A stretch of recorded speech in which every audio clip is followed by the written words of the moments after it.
And here we go. We see on the left Chad Havas. And on the right, Phan. I'm going to say that that's how that's pronounced. I could be wrong. Phan, probably. Yeah, it looks like that would be the pronunciation.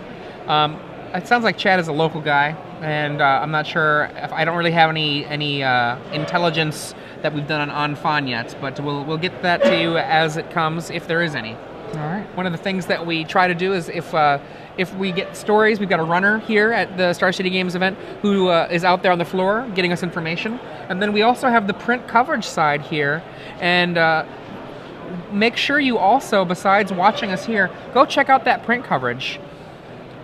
There's all kinds of stuff that's being produced here for your, knowledge and information and interest. So it's actually been a while since I've seen Turbo Fog with the actual card fog. That's pretty true. Well, Turbo Fog goes in cycles of being a deck and not being a deck. Fog hasn't, I think that's a fair statement though. Oftentimes does not end up playing Fog. There's a lot of other cards, like things I mentioned for Pawn Lullaby, Dawn Charm, that do tend to do what Fog does, but also you want to try to find a Fog with some extra utility in it. The Fogs right now in the deck in format are fairly weak. You get Blunt the Assault, you get Clinging Vines, and those all really cost more than a Turbo Fog deck wants to be doing. I do like in the sideboard he has an Archangel's Light, which is one of the mythic rares which most people would say is probably not the choice mythic of Dark Ascension. I actually don't even remember what Archangel's Light does. Archangel's Light is a mythic rare. It gains 2 life for every card in your graveyard and then shuffles your graveyard back up, I believe. That's exciting. Does it cost like 7 mana or something? It's a lot of mana. I believe it's 6 or 7. We'll find out. We'll check shortly.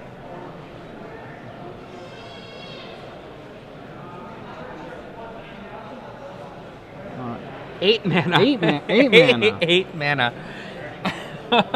No, I've cast cards like this in the past where you're like able to get 60 life, 40 life off of it and just turn a game around.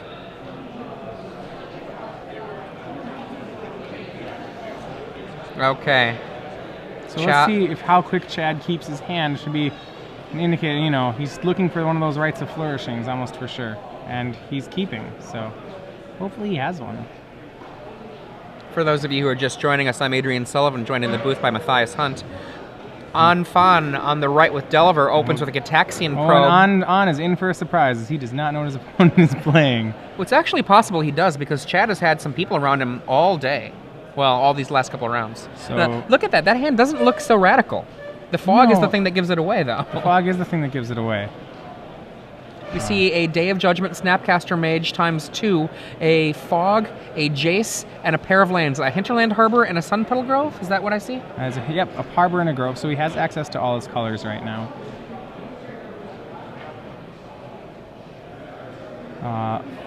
Not many of those cards interact too favorably with Delver. If he slams a Delver of Secrets here, it could be a difficult game for Chad to get back into, as an early flipped Delver would be very hard to answer. And On has neither the Delver nor the Ponder.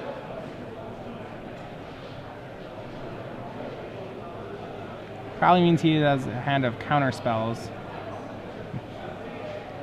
Hinterland Harbor from Chad. Second land from On. Holding back the Glacial Fortress. He wants it to come into play next turn. Almost certainly, and Chad would know that he's almost certainly sitting on Mana Leak here.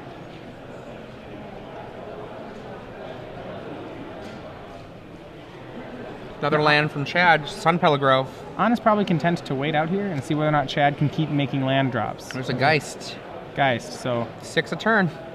Well, I mean, Chad at this point would consider just dropping a Snapcaster Mage. Absolutely.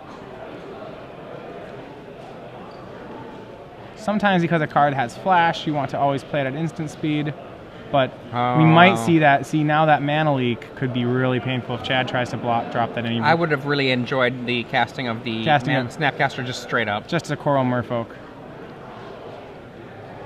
Right, I think Chad realizing right now what's about to happen if he tries to block it. one of the Justin Treadway tokens. For those who were asking, sign-ups for our... He's looking for a land there. Just to You see take that it. little flourish? That was a look for a land flourish. I'm looking for a land. Only 5. 3 Moon Ponder, my favorite ponder. It's 4 rounds Swiss. Prize is based on record. So if you Are you a fishy ponder or a 3 Moon ponder, Matthias? I like the ones, I like the fish ones, or I like the ones that look like the spirit bombs, the full art ones. Okay, fair enough. And he keeps the cards on top, which is probably a good sign. All right, it means he probably found his land. An island would be the best land he could lay here. Well, he really needs to get a blocker into play. He needs to start, yeah. Upkeep. What are we going to do? Upkeep fog. So instead of using the snap, so he's instead of trading with a snapcaster, I think he's electing to fog, snapcast, fog, to try to work his way up to the Day of Judgment. Remember, that ponder was a card he left, 3 cards he left there, so... Presumably he likes what he has. Another land? Yeah, and that's really all the land. If it's one more land, he does have one more land, clearly, but 5 is really all he 3 needs. Rites of Flourishing? Wow, that is... What does that card do? Or for those of you who don't know, this is a exploration and a howling mine for both players. It's only half an exploration. They get 1 extra land, not 2. Exploration only gives you 1 extra land. Isn't it 2 extra per turn? No. I don't play. Oh, I see. No, it's Azusa that's 2. Exploration, yes. It's exploration. Sorry. Yes. It resolves. That was very dangerous that Phan let that resolve. If he has a counterspell, letting that resolve is bad. And Phan did have a counterspell. Oh my goodness. Phan does have a large amount of counter magic in his deck. He probably is under the game plan where he's going to play Protect the Geist. That is. I'm going to tell you right now, if you ever have an opportunity to stop a card like Howling Mine, you usually stop it. Stop it. Your deck is not set up for this. Their deck is. Howling Mines look like a lot of fun, but the guy who's playing it usually put it in his deck for a reason. You say, oh yeah, more cards, I'd love that, but... So now here comes... Snapcaster Here perhaps? comes Ambush Viper to try to... Ambush, try to Snapcaster, it's me, Tiago. Even has the green mana. It could have been Ambush Viper. And I think we're going to see... Oh, it's see not a a counter, gut we shot. got a gut shot. And It's Phan much stronger, can too. throw away 2 life, no problem. Nice try, Mr. Bond. Now that angel is actually dead, so don't be fooled. Phan has both a mana leak and a dissipate here. His sit back and his counter spells plan may actually work. I'm going to predict that it... I don't know that that's going to be... Oh, unless Chad does stuff like this. Tapping out for Jace is certain... Yeah, there we go. Don't That's do great. that. He has a Day of Judgment and another Snapcaster Mage, and he needs one of those 2 to take out the Geist of St. Traft. If he's able to have that happen, it seems pretty good that he should be able to win. Though on Phan's hand is Snapcaster, Dissipate, Mana Leak, which all really help stop Chad from really resolving either of those. Main phase. Snapcaster for the ponder. Excellent as to where you'd want to use it. But he has Snapcaster for the gut shot, so On will probably let this resolve. Well, do we see a dissipate? I mean, I would think the right move here is to let it resolve, Snapcast, gut shot it, and then hit him hopefully for 8. You know, as that's exactly 8 damage on the table.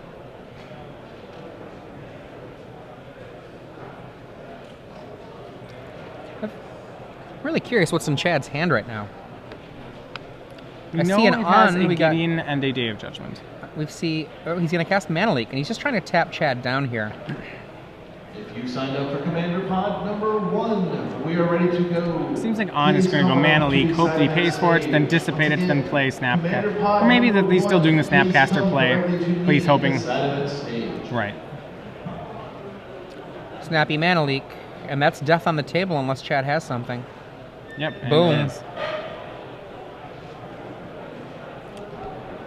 Now he's really mad at himself here, but I don't know that it actually mattered honestly, because with the hand that On had, I don't know that there was very much that would be able to help Chad given his hand at that moment. No, his deck was a little expensive there to be able to answer the Geist of St. Traft.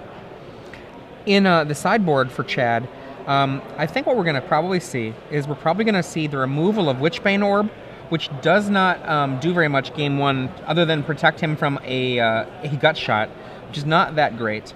I think we're going to see Gideon Jura come in. I think we're going to see a negate come in. A lot of people don't like negate against decks like Delver, but why I like negate against these things is you actually have cards that you really just want to fight a fight and have it resolve.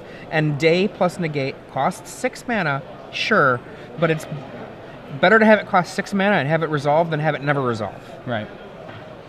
On On's side of the table, we'll certainly see a negate come in, as almost all the business cards in Chad's deck are not creatures. Oblivion Ring looks like a viable choice as well. Oblivion Ring's fine. It's good for about, yeah, because Chad's win conditions are Rites of Flourishing and Planeswalkers. Oblivion Ring is probably a very good choice.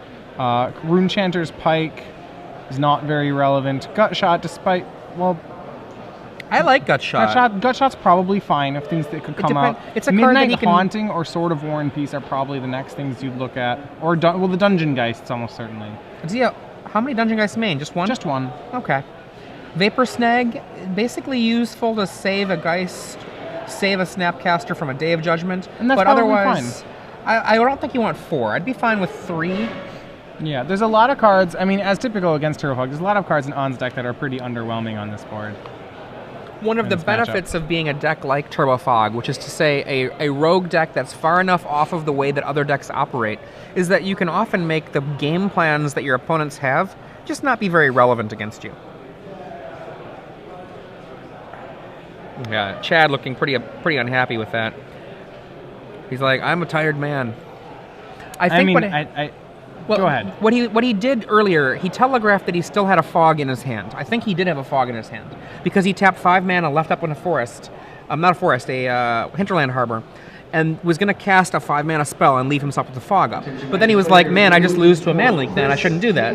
And then he made another play and then tapped out for the mana leak but didn't leave a green mana open. I think he's hitting himself because I think he thinks his fog would have kept him alive. He doesn't know that On has more dissipate. Has a dissipate. Yeah. He doesn't realize that I mean, that's a look right there from Chad. It's a look of somebody who's like, I should have had that. But he's wrong. He was a lot farther, that board state was a lot farther gone. If he doesn't have a way to remove the Geist, the board's a lot farther gone than he realizes. Did that first Snapcaster of Chad's get mana leaked? The first one got gut shot. Okay, got gut shot. Just curious.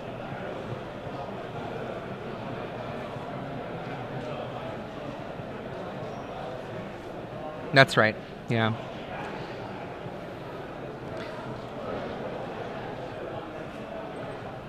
This is, I think, the real test of this deck, honestly. Is how well it can deal with a deck that's actually an aggro control deck. Right. Aggro control is the bad matchup for him, typically. Things that can stick a good early relevant threat and protect it, and both Geist. So what On's looking for is he's looking for either a Geist or a Delver in the early game.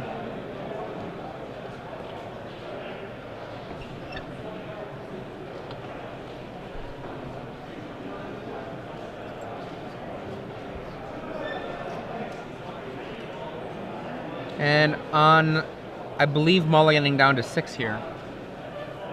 Chad is? Or I think that's on mulliganing.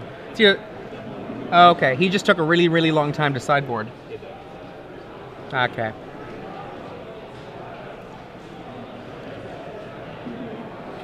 Yeah, Chad was the last player to finish his match last round. Unsurprising, given the archetype that he is playing. Yeah. I actually wrote an article a while back about Turbo Fog. It's called The Killing Fog. So if you go to Star City Games Premium, it's actually off of the Premium now because any Premium article is available later. A deck that I was working on for Modern and before that for Standard, I almost won a grinder with it in, I guess that'd be 2 years ago, but didn't quite. And it's not quite good enough for Standard either. For Modern either, but not because of the reason you might think. It's because of Jund. Jund is such an animal against a deck like this, where they've got ways to attack your hand. They've got hard pressure. Well, then they've got maelstrom pulses for your One for your thing that haulers. Turbo Fog does is it gives the opponent time. Gives them time and cards. Gives them time and cards. So you have to say, what can the opponent's deck do with time and cards? And can you still answer it? In this situation, if Chad gets to a point where there's a Rites of Flourishing down and he's able to clear all the creatures off On's board, On will be very hard-pressed to win the game. Yeah, I agree. Okay, now On is mulliganing. So I guess I was just being Nostradamus for a second there. What Chad needs to do here, Chad looks like he's still beating himself up a little bit. I mean... Yeah. I tilt myself, so I understand what it's like. But I don't tilt very often. But when you tilt, tilting, by which I mean be emotionally still playing out that last loss in your head. I think you just have to acknowledge that you made a mistake. You acknowledge, you internalize, like, okay, I made a mistake, and now I have to play another game. So, don't try. I think you're allowed to feel bad about it, because that's on, you have to be able to take your feelings in stride about that sort of thing. But you keep playing. It doesn't actually have any bearing on your next game, unless you make it have bearing. Right. The only thing we have to fear is fear itself. I don't know. I just came up with that. Oh, it's very nice. Yeah.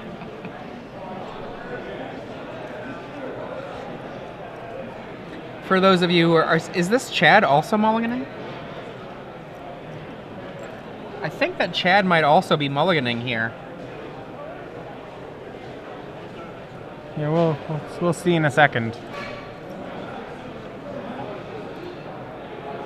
No, or he's just shuffling On's deck. Oh, yeah. There we go. He's shuffling On's deck. There we go. Chad's on 7 cards. And, that was Godzilla for a second there. Alright, so Chad Havas. And Evolving Wilds on with that turn. Turn 1 Delver. Very critical turn 1 Delver. Those early, sticking one of the early threats and protecting it. And Chad will give him plenty of time, so the Delver will be a 3/2 flyer at some point here. Look at that island. Trying to identify that island. Is that Portal? Portal 1? I'm not sure.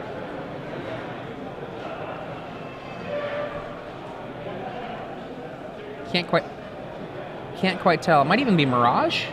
I was gonna go Invasion, but I'm not sure. So nothing out of Chad. And the top of the card still a 1/1. is nothing. It's a good card. He's got a good card. Deck only plays good cards. We see a Seachrome Coast in for 1. Well, what I think is interesting about Chad's deck is that he is not playing Mana Leak. So almost certainly the Delver will be a 3/2 next turn. We see a Ponder. So On might have to face the difficult decision of, does he want to flip of shuffling versus not shuffling, if the hand is particularly bad. But it looks like he's kept. And Chad would really love to slam a Rites of Flourishing here. Especially if On has kept an instant on top of the deck here, On will have to draw the card, the instant that was on the top of the deck, as Chad's triggers will go on the stack second and thus resolve first. On will have to draw the card, and by the time he has a chance to reveal off the Delver will not flip.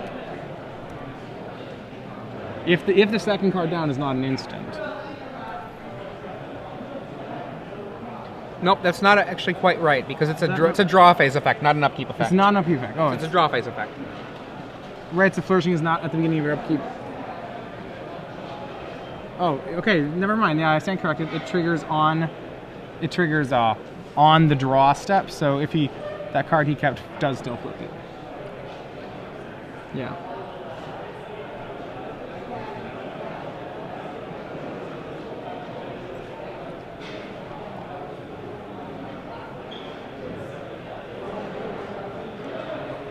So On makes his 4th land drop, 3rd and It swings in for 3, so he has his first damage source on the board. There's going to be a hopeful path to victory, though Chad has got to like the way it's progressing. Except an O-ring comes down the rights of flourishing, which is pretty key on that right there. On deciding, retapping, keeping open a duel. The problem, though, is by keeping down counter magic, he's given Chad the opportunity to resolve Gideon Jura, say. And if Chad has something like that, and it is Gideon Jura now. I think he's going to murder somebody. Now the insect is going to go away. Boy. So, surprise, the Turbo Fog deck's not a Turbo Fog deck, it's just playing Gideon. Yeah, swat that fly. Yeah. And barring another O-ring, On is in a very difficult spot here. Gideon is an incredible... He needs to resolve a Geist, or draw... He needs a Geist or an O-ring. Gideon is a very hard card for the deck to deal with.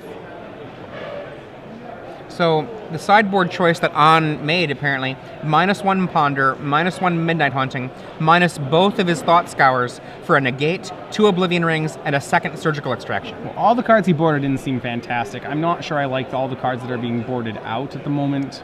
Yeah. I don't see a real reason for keeping in Rune Chanter's Pike. We see Sword of War and Peace and Delver come down. So, well, now he's able to protect himself against Gideon brawling with the Delver of Secrets. Buried Rune from Chad. 6 mana. He says, attack me. I'm here, kill me.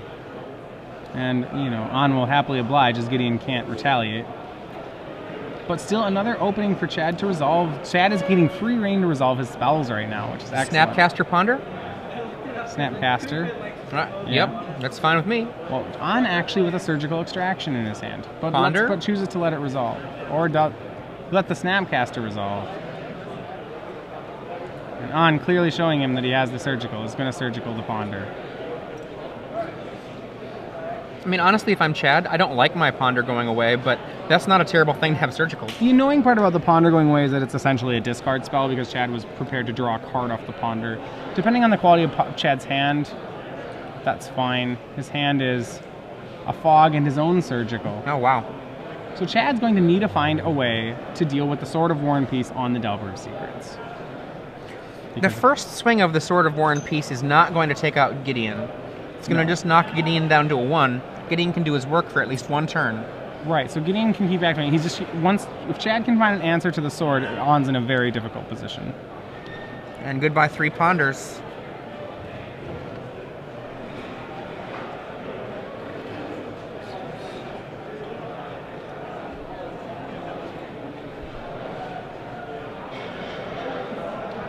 His own Surgical Extractions. That's interesting.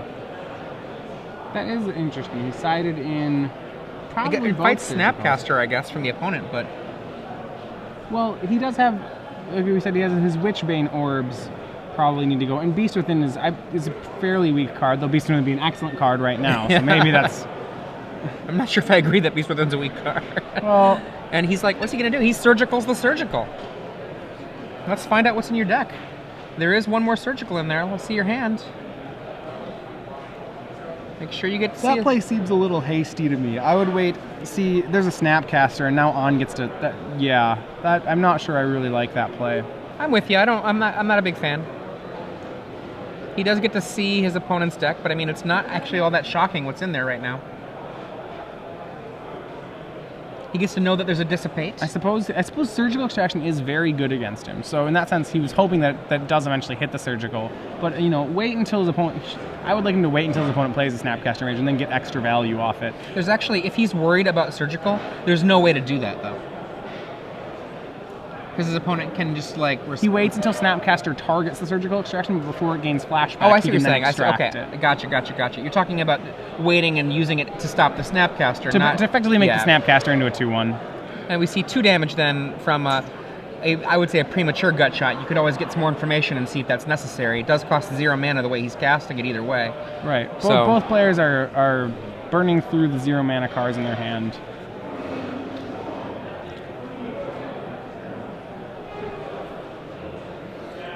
So really it's going to come down to Chad's ability to answer this Sword of War and Peace. It's worth noting that right now the Gideon represents 2 Fogs. Probably the best thing to do might be for Chad to burn up the Fog in his hand. I disagree. I think he lets the Gideon get hit. And then, well, as soon as the sooner his hand gets empty, and the extra 1 damage went. Oh no, there's no trigger. So No. This is okay. That's Even fair if it then. triggered, I don't think so, because you can fog and then Yeah. fog again with a real fog. That's correct. Yeah. Keep attacking my Gideon. What you got? There we go. Before you draw it, you've revealed it. That's fine. And I believe he's drawn another Gideon Jura.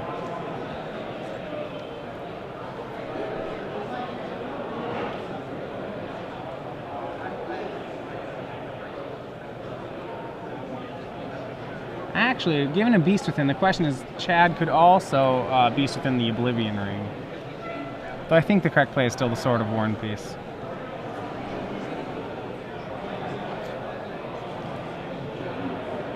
So Chad still with more lands off the top, but really with a big stream of Gideons, and as soon as he gets his 8th land, the second Gideon that's in his hand is also mana leak proof. So we're going to see a lot of Mr. Jura. He's using it essentially as well a fog, and hoping to keep that there until he can draw something that is better positioned. On 1 land away from having mana leak, Snapcaster mana leak, which would probably answer any threats that Chad could have. So he ticks up Gideon, but Gideon looking to finally can eat a lethal amount of damage. But there's another fog. Buying essentially 2 more turns of Gideon Jura, so he'll go up to 6, then only down to 1. And we have O-Ring for the Gideon. Now, do you think that O-Ring there would have you played the O-Ring in that situation? Well, he gets to hit Chad for 5 plus Chad's hand. Yeah, so 14 to 8 to 2 he gets to put him on a 3-turn clock.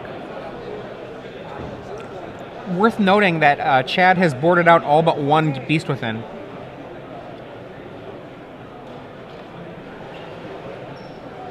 Oh, he looks frustrated. Yeah, he is frustrated. He does have another Gideon, which is going to be mana leak proof. That's his last card.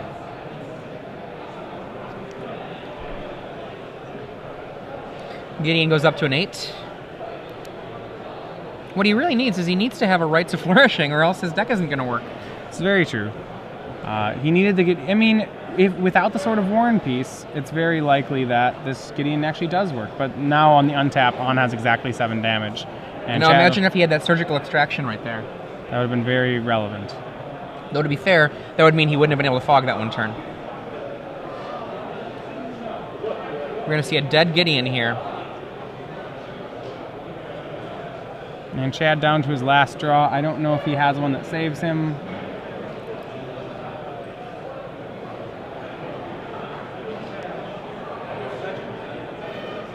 Says go. This is going to be 2, 4, 7, 8 damage total, knocking Chad to 6. Not his last draw. Sorry, one more. He has one more, but now On with his last 2 cards being Mana Leak and Snapcaster Mage has enough damage to Mana Leak, Snapcaster, Mana Leak, which I think pretty much closes this up.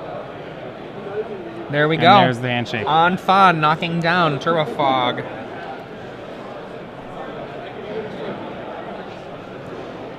An easy 2-0.